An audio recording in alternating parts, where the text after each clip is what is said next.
Students, जैसा कि हमने सॉइल के बारे में जाना, अब हम जानेंगे फॉर्मेशन ऑफ सॉइल कि मिट्टी का फॉर्मेशन कैसे होता है।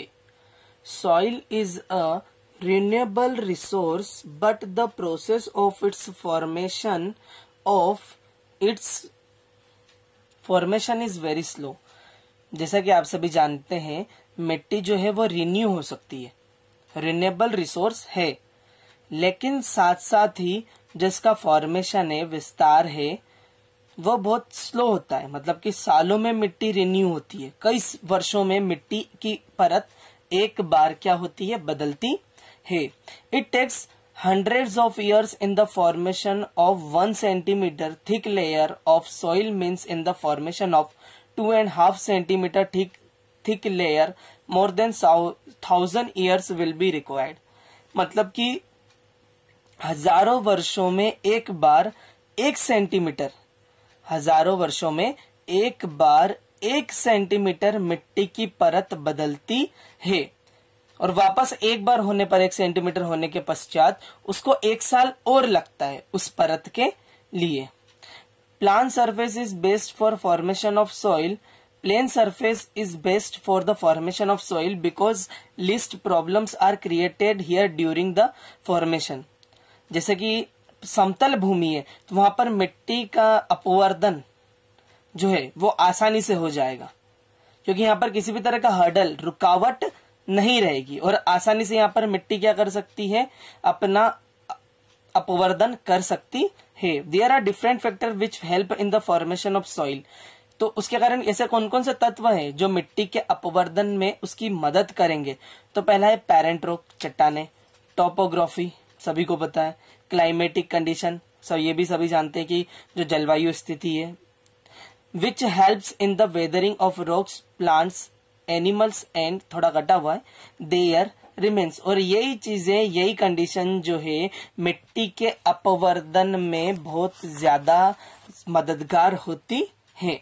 अब हम जानेंगे सॉइल प्रोफाइल के बारे में, मिट्टी की प्रोफाइल के बारे में जानेंगे। Soil profile is the sequence, colour, texture and nature of the horizons layer superimposed one above the other and exposed in a pit section dug through the soil metal। अगर देखा जाए तो जो मिट्टी है उसकी प्रोफाइल आप सभी ने देखी है, उसका टेक्सचर, उसका रंग रूप, उसका आकार, कलर, उस कौन सी लेयर पर वो पाई जाती है, ये सारी चीजें हम सभी जानते हैं। अब सबसे पहले मिट्टी में जो ऊपर की परत होती है, upper most layer is top soil. जो सबसे ऊपर, जिस पर हम चलते हैं ना पैर रख के, जो क्रस्ट पार्ट पर होती है, अर्थ के, धरती की ऊपरी सतह पर होती है, उसे टॉप सॉइल कहते हैं। उसके नीचे भी एक मिट्टी की परत होती है, सेकेंड लेयर इज सब सॉइल, और जिसको सब सॉइल कहते हैं। ये दूसरी परत होती है जिसको सेकेंड लेयर कहा जाता है। Third layer is weathered parent rock material. अब पहली परत में मिट्टी, दूसरी परत में मिट्टी, जिसे सब सॉइल कहा गया है। अब तीसरी जो लेयर है उसमें वेदर पेरेंट रॉक मटेरियल है, मतलब कि जो चट्टानों से रिलेटेड मटेरियल नहीं होता वो है। Fourth layer consist of parent rocks, और जो चौथी लेयर होती है उसमें कंफर्म क्या होती है, चट्टाने ही होती है।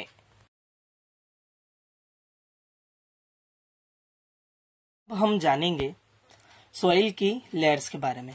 Top soil of the upper most layer is the real soil. मतलब कि जो रियल मिट्टी होती है वो टॉप सॉइल होती है, जो धरती के ऊपरी सतह पर पाई जाती है ना, जिस पर हम चलते हैं, जिस पर किसान खेती करता है, हाँ, उसी मिट्टी को यहाँ पर टॉप सॉइल कहा गया है। It's a important characteristics is the presence of hums and organic matter. इसमें हम्स पाए जाते हैं जिसके कारण पौधे उगते हैं ना, और ऑर्गेनिक मैटर मतलब कि जैविक ऐसे कण तत्व पाए जाते हैं जिसमें आसानी से क्या हो सकता है, हम वेजिटेशन ग्रोथ हो सकता है। Second layer is the sub soil. अब जो सेकेंड लेयर है, दूसरी परत है, वो सब सॉइल है, विच कंसिस्ट ऑफ रॉक्स, जिसमें चट्टानों के कण पाए जाते हैं, जो चट्टानों से को कंसिस्ट करती है। सैंड पार्टिकल्स, रेतीले कण जिसको कहते हैं रेतों के कण, वो भी इसमें पाए जाते हैं। ठीक उसी के बाद एंड क्ले, साथ साथ क्ले, आप सभी को पता है कि क्ले से कितनी सारी चीजें बनती है, वो क्ले भी इसमें पाई जाती है। जो क्ले जिससे आप फ्लावर्स बनाते हैं, स्टेच्यूज बनाते हैं, ये वही क्ले है जिसका यहाँ पर नाम लिया जा रहा है। Third layer consist of weather parent rock material and the fourth layer is made up of parent rock. Third layer में जो मौसमिक चट्टानें होती है ना, जो मौसमों के कारण कभी हार्ड हो जाती है, कभी सॉफ्ट हो जाती है, बस ये इसमें वही कण होते हैं। और फोर्थ लेयर में परमानेंट जो है पेरेंट रॉक्स, यहाँ आपने पिक्चर में देखा भी है कि ये जो पेरेंट रॉक है ये पूरी चट्टान है, यहाँ मिट्टी और चट्टान है, लेकिन यहाँ पर चट्टान ही है। अब हम आगे जानेंगे सोइल टाइप्स एंड डिस्ट्रीब्यूशन, मिट्टी का प्रकार और साथ साथ ही उसका वर्गीकरण। वैसे तो ये पिक्चर आप सभी ने पहले ही बना ली थी, समझ आज रहे हैं हम इस पिक्चर को कि आखिर आपसे पहले क्यों बनवाई गई थी पिक्चर। ये पिक्चर बनवाने का यही कारण था कि जब आपने इन नेम्स के बारे में पढ़ा तो आपको खुद ब खुद ज्ञान हो गया कि पहली लेयर, फर्स्ट लेयर कौन सी है, सेकंड कौन सी है, थर्ड में क्या आता है, फोर्थ में क्या आता है। आपको कोशिश यही करना है कि पिक्चर बिल्कुल ऐसी ही बने। इसमें पहले आपको वन साइड की लाइनिंग करना है। ये जो नीचे कई सारे स्टूडेंट्स हैं जो प्रॉपर शेप नहीं दे पाए थे पेरेंट रॉक वाले पार्ट को, तो इसमें आपको एक लाइन, फिर दूसरी, तीसरी, थर्ड, फोर्थ, इस तरीके से आपको चलना है। पहले आप लाइन खींचते खींचते इस तरीके से चलेंगे ना तो यहाँ ऊपर तक आपकी लाइन आ जाएगी। ऊपर लाइन आने के बाद आपको रुकना नहीं है, उसके पास जो स्पेस है बस वहां से आप इधर मैचअप करना शुरू कर दें और उसी का क्रॉस लेना आप शुरू कर दें। तो जैसे जैसे आप क्रॉस लेते जाएंगे वैसे वैसे ये शेप आ जाएगा। इतना हार्ड नहीं इस पिक्चर को बनाना। तो अब जानते हैं हम मिट्टी के प्रकार और उसके वर्गीकरण के बारे में। तो पहले यहाँ पर soil has been classified by many scientist. मिट्टी का वर्गीकरण जो है सिर्फ किसी एक वैज्ञानिक ने नहीं किया, कई सारे वैज्ञानिकों ने मिट्टी का वर्गीकरण किया है। India is the known as topographical structure, vegetation and diversity in its climate. सभी जानते हैं कि अलग अलग प्रकार का मौसम, अलग अलग प्रकार की मिट्टी, वनस्पतियां और मौसम में भी डाइवर्सिटी होती है, विभिन्नताएं होती हैं। ये हम सभी जानते हैं। हमारे देश में ठंड, बारिश, गर्मी होते ही नहीं होते मौसम, बस उसी तरीके से जो है यहाँ पर मिट्टी का टेक्सचर भी बदल जाता है। Therefore Indian soil are classified into following types. और इन्हीं सभी के कारण भारत में जो मिट्टी है उसे कई सारे प्रकारों में बांटा गया है। सबसे पहला है एल्यूवियल सॉइल। एल्यूवियल सॉइल मतलब कि जलोढ़ मिट्टी। क्या कहेंगे हम एल्यूवियल सॉइल को हिंदी में? जलोढ़ मिट्टी। तो पहले यहाँ this is also known as clay और लोमी सॉइल। इसको क्ले भी कहा जाता है। जो एल्यूवियल सॉइल, जो क्ले आप यूज करते हैं ना टॉयज बनाने में, स्टेच्यूज बनाने में और फ्लावर्स वगैरह बनाने में, अधिकतर गर्ल्स यूज करती है क्ले का, तो ये वही है क्ले। और लोमी सॉइल, इसको लोमी सॉइल भी क्या कहा जाता है। It is light brown in colour. ये लाइट ब्राउन होती है, हल्की भूरी होती है कलर में, और साथ साथ ही and found up to 490 meters depth. और धरती के 490 मीटर की गहराई में यह आपको आसानी से मिल सकती है। This soil is generally deficient in nitrogen, phosphorus and humus but rich in potash and lime. वैसे तो इसमें नाइट्रोजन, फॉस्फोरियस, हम्स जो कण होते हैं वो, लेकिन ज्यादा मात्रा में इसमें पोटाश और लाइम ही पाया जाता है।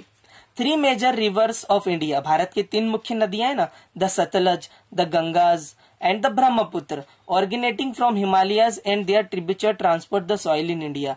ये हिमालयों से निकलती है। जो तीनों नदियां हैं ये हिमालयों से अपनी सहायक नदियों के साथ मिलकर आती है और हिमालय से ही जो है क्ले को क्या करती है, एल्यूवियल सॉइल को अपने साथ बहा करके लाती है। Fine particles are deposit in delta region of this river after following hundreds of kilometer in 1000 year.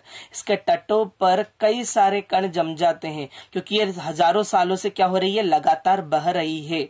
This fine particle are known as alluvium. और इन्हीं पार्टिकल्स को, इन्हीं कणों को एल्यूवियम कहा जाता है। The soil consist of fine sand, clay and loamy particles. इसमें क्ले, लोमी पार्टिकल पाए जाते हैं। सैंड मतलब कि रेतीले तत्व जो होते हैं वो भी इसमें पाए जाते हैं।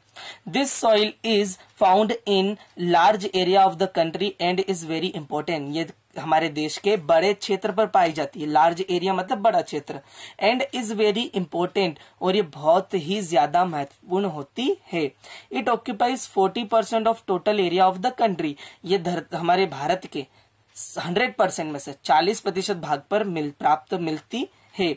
कवर कर रखा है इस मिट्टी से हमारे देश का 40% भाग कवर है। इट इज फाउंड इन, अब ये कहाँ कहाँ पाई जाती है? पंजाब, ठीक है, हरियाणा, उत्तर प्रदेश, उत्तराखंड, बिहार, वेस्ट बंगाल, पश्चिम बंगाल जिसको कहते हैं, Assam, Meghalaya and north east Rajasthan, मतलब कि उत्तरी राजस्थान में। Situated in the basins of river, जो किन किन नदी के बेसिन्स के मतलब किनारे पर है? सतलज, गंगा एंड ब्रह्मपुत्र, इन तीनों नदियों के। ऑरिजिनेटिंग फ्रॉम हिमालयस, जो हिमालय से होकर के आते, हिमालय से निकलती है, हिमालय से होकर आती है। Similarly in southern India it is found in delta region of Godavari, Krishna, Kaveri. वैसे तो यह भारत में गोदावरी नदी, कृष्णा नदी, Kaveri, eastern and western coastal plains, पूर्वी और पश्चिमी तटीय भूमि, as well as the interior parts of the valley of Narmada and Tapti. अगर देखें तो ज्यादा से ज्यादा में जो इंटीरियर पार्ट होते हैं ना, नर्मदा और ताप्ती नदियों की जो घाटियां होती है, वैलियां होती है, वहां पर भी यह आसानी से मिल जाती है। अब हम पढ़ेंगे ब्लैक सॉइल के बारे में। ब्लैक सॉइल मतलब कि वही काली मिट्टी, जिसको रेगर सॉइल भी कहते हैं। क्या कहते हैं? Regur soil. This soil is known as regur और ब्लैक कॉटन सॉइल। इसको या तो रेगर, काली या कॉटन मिट्टी, कॉटन सॉइल भी कहते हैं। It is dark black in colour and made up of finally grain particles. ये कलर में, रंग रूप में काली होती है और इसमें कई सारे जो है पार्टिकल्स, कण पाए जाते हैं। They retain moisture for a long time, इसमें लंबे समय तक नमी होती है। They are generally deficient in nitrogen, phosphorus and humus but rich in potash, lime, magnesium, aluminium and iron. वैसे तो इसमें नाइट्रोजन, फास्फोरियस और हम्स पाए जाते हैं, लेकिन ज्यादा मात्रा में इसमें पोटाश, लाइम, मैग्नीशियम, एल्यूमिनियम और आयरन पाया जाता है। A number of chemical elements are found in this soil. वैसे इसमें केमिकल के भी कण पाए जाते हैं काली मिट्टी में। They become sticky when wet and develop cracks on drying up. वैसे तो ये स्टिकी हो जाती है, लेकिन जब सूखती है ना तो इसमें वापस दरारें आ जाती है। देखा होगा ना, हम काली मिट्टी को लीप सकते हैं, प्लेन कर सकते हैं, लेकिन जैसे इससे पानी निकलेगा ये सूखेगी, फिर ये क्या होना शुरू हो जाएगी, इसमें दरारें आना शुरू हो जाएगी। This cracks help in mixing air in the soil. और ये जो दरारें होती है ना, जो काली मिट्टी में हम दरारें देखते हैं, इन्हीं दरारों के माध्यम से हवा और मिट्टी दोनों का मिश्रण आसानी से हो जाता है। In India it is found from Gujarat to Amarkantak. Bharat में यह गुजरात से लेकर के अमरकंटक तक एंड बेल्जियम टू गुना, और बेल्जियम से लेकर तो गुना तक ये मिलती है। It occurs in the region of the Deccan trap in Maharashtra. वैसे तो ये डिकेन ट्रैप जो है महाराष्ट्र का, मराठावाड़ा का, Madhya Pradesh, southern part of Orissa, मतलब कि जो दक्षिणी भाग उड़ीसा के, northern district of Karnataka, Karnataka के जितने भी उत्तरी जिले हैं, southern and western areas of Andhra Pradesh, Andhra Pradesh के दक्षिणी और पश्चिमी जितने भी क्षेत्र हैं, तमिलनाडु एंड उत्तर प्रदेश, साथ साथ ही तमिलनाडु और उत्तर प्रदेश, यह मिट्टी पाई जाती है। It is suitable for cotton and cereals. यह कॉटन और सीरियल्स मतलब कि अनाज के लिए भी बहुत ज्यादा उपयोगी होती है। जैसा कि आप सभी जानते हैं स्टूडेंट्स, आज हमने एल्यूवियल सॉइल और ब्लैक सॉइल के बारे में पढ़ा और जाना। ब्लैक सॉइल के बारे में हम जनरली भी जानते हैं, कि ब्लैक सॉइल के क्या क्या इंपॉर्टेंस है, हमारे लिए कितने उपयोगी है, और साथ साथ ही हमने एल्यूवियम सॉइल के बारे में भी जाना, जिसे क्ले भी कहते हैं। तो आपका होमवर्क आपको मिला था पहले कि आपको जो लेबल डायग्राम है सॉइल का वो बनाना है, और साथ साथ फेयर कॉपी के इंस्ट्रक्शन भी आप लोगों को मिल चुके हैं। तो फेयर कॉपी के इंस्ट्रक्शन से मीनिंग यह है कि आपको एक चैप्टर कंप्लीट करने के बाद एक पेज छोड़ना है, और जिन स्टूडेंट्स के पास कॉपी नहीं है वो उन स्टूडेंट्स को परेशान होने की नीड नहीं है, क्योंकि जब भी यह चैप्टर कंप्लीट हो जाएगा तो आपको एक वीडियो क्वेश्चन आंसर टिक करने का मैं अपलोड करूंगा, जिसके माध्यम से आप अपनी बुक में क्वेश्चन आंसर टिक करके अपनी नोटबुक को कंप्लीट कर सकते हैं। आपको किसी भी चीज से पैनिक नहीं होना है। जितना बेहतर सुविधा हो सकेगी आप लोगों के लिए, जितना सिंपल हो सकेगा, हम उस पर वर्क कर रहे हैं। जिन स्टूडेंट्स के पास कॉपी है वो कंप्लीट कर लें, जिनके पास नहीं है उनको वीडियो के थ्रू क्वेश्चन आंसर टिक करवाए जाएंगे, और उसमें आपको बहुत ज्यादा आसानी भी होगी क्वेश्चन आंसर को टिक करने में, ताकि हम समय का भी सही उपयोग कर सकें, और साथ साथ हमारा नोटबुक बर्डन जो है वो समय से पहले ही कम हो जाए। ओके, अब आपका होमवर्क है, होमवर्क की टर्न है। तो इसी चैप्टर के आपको क्वेश्चन आंसर जो है लर्न करना है। तो सबसे पहले आपको ऑब्जेक्टिव टिक कर लेना है अपनी बुक में। आप देख सकते हैं यहाँ वीडियो के माध्यम से। फर्स्ट है which factor does not help in the formation of soil, तो वाटर एक्यूमुलेशन। सेकेंड है which soil is generally found in the delta region of Andhra Pradesh and Orissa and the plains of Ganges, तो एल्यूवियल सॉइल इसका answer है। In which region is the method of making contour bunds used for soil conservation, तो इसका answer है hills. Man uses the most, तो सभी जानते हैं कि अंडरग्राउंड वाटर, ट्यूबवेल का यूज करते हैं हम ज्यादा पानी के लिए। घाना बर्ड सेंचुरी इज लोकेटेड, तो राजस्थान में घाना बर्ड सेंचुरी। ठीक, उसी के बाद अगर आपके यहाँ फिल इन द ब्लैंक के आंसर समझ में नहीं आ रहे हो तो मैं क्लियर कर देता हूं। पहले का आंसर है फॉरेस्ट प्रोटेक्शन कमिटीज। सेकेंड का है जो फाइनेंशियल असिस्टेंस वाला है, इसका आंसर है वर्ल्ड बैंक। थर्ड वाले का आंसर है यूएनडीपी। यूएनडीपी का फुल फॉर्म होता है अंडर नेशनल डेवलपमेंट प्रोग्राम। उसके बाद national parks and sanctuaries, fourth वाले का आंसर है नेशनल, पहले वाले में आएगा नेशनल पार्क्स, एंड के बाद सेंचुरीज आएगा। जो मैच द कॉलम है इसका कोड है 13254, 13254। उसके बाद यहाँ पर सारे वेरी शॉर्ट आंसर है हमारे, जिनको आप आसानी से कर सकते हैं। पहला क्वेश्चन है what is meant by soil erosion, मिट्टी के कटाव से आप क्या समझते हैं। What do you mean by soil conservation, मिट्टी के संरक्षण, ऑपोजिट हो गया। What are the sources of underground water, तो सभी जानते हैं, well, tubewell, river etcetera. What is the basis of modified forest policy of 1988, तो ये आपको अभी हमने जितना पढ़ा है उसमें मिल जाता है तो ठीक है, नहीं तो आप इस क्वेश्चन को नहीं छोड़ भी सकते हैं। What is the basis of the success of social forestry, and second question है why was the Indian institution of forest management been established. तो इसमें से जिन जिन क्वेश्चन के आंसर आपको मिल रहे हैं उनको आपको एज अ होमवर्क राइट करके मुझे चेक करवाना है। तब तक के लिए all the best and enjoy.